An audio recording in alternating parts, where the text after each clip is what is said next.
ছাত্রদের নেতৃত্বে সংগঠিত হয় জুলাই গণঅভ্যুত্থান, যাতে পতন হয় আওয়ামী দুঃশাসনের। ভারতে পালাতে বাধ্য হন তৎকালীন প্রধানমন্ত্রী শেখ হাসিনা। সেই গণঅভ্যুত্থানে ঐক্যবদ্ধ অংশগ্রহণ ছিল আওয়ামী বিরোধী বিভিন্ন সংগঠনের, কিন্তু স্থানীয় সরকার নির্বাচন ইস্যুতে দলগুলোর মধ্যে দেখা দিয়েছে মতবিরোধ। ত্রয়োদশ জাতীয় সংসদ নির্বাচনের আগে বিএনপি অন্য কোনো নির্বাচন চাচ্ছে না। অন্যদিকে জামায়াত সহ ইসলামপন্থী দলগুলো চাইছে আগে স্থানীয় নির্বাচন, পরে জাতীয়।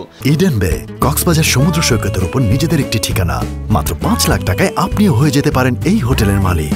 বৈষম্য বিরোধী ছাত্র আন্দোলন ও জাতীয় নাগরিক কমিটিও চায় স্থানীয় নির্বাচন আগে হোক। এ নিয়ে জনমনে প্রশ্ন, স্থানীয় সরকার নির্বাচন আগে হলে কার কি লাভ এবং কার কি ক্ষতি? জাতীয় নির্বাচন আগে করার পেছনে যুক্তি দেওয়া হচ্ছে, তৃণমূলের ইউনিয়ন পরিষদ থেকে সিটি কর্পোরেশন পর্যন্ত স্থানীয় সরকারের কোনো স্তরে নির্বাচিত জনপ্রতিনিধি নেই। ফলে জন্ম নিবন্ধন সনদ থেকে শুরু করে নানা নাগরিক সুবিধা পেতে সাধারণ মানুষকে ভোগান্তি পোহাতে হচ্ছে। আর স্থানীয় সরকার নির্বাচন আগে করার পেছনে যুক্তি দেওয়া হচ্ছে, নতুন নির্বাচন কমিশন ও সরকারের জন্য অভিজ্ঞতা হবে এবং তা জাতীয় নির্বাচন করার ক্ষেত্রে সহায়ক হবে।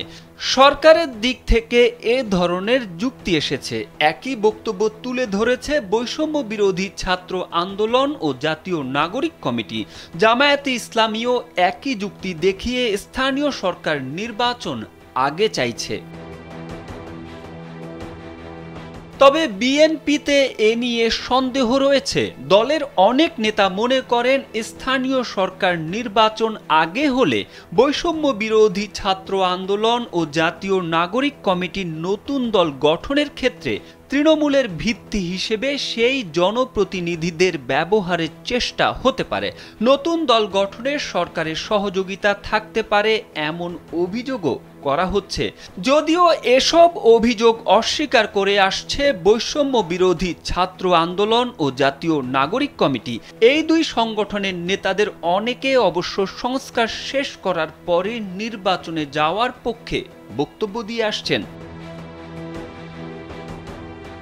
অন্যদিকে সার্বিক সংস্কারে অন্তর্বর্তী সরকারের এখতিয়ার নিয়ে প্রশ্ন রয়েছে বিএনপি সহ কয়েকটি দলের। তারা মনে করে, সংবিধান সহ বিভিন্ন স্পর্শকাতর বিষয়ের সংস্কার করবে নির্বাচিত সরকার। ৬ সংস্কার কমিশনের সুপারিশও বাস্তবায়ন করবে তারা। যদিও ১৫ ফেব্রুয়ারি শুরু হচ্ছে জাতীয় ঐক্যমত্য গঠন কমিশনের কাজ। এ নিয়ে একটি প্রতিবেদন প্রকাশ করেছে বিবিসি বাংলা। তারেক আহমেদ, কালবেলা।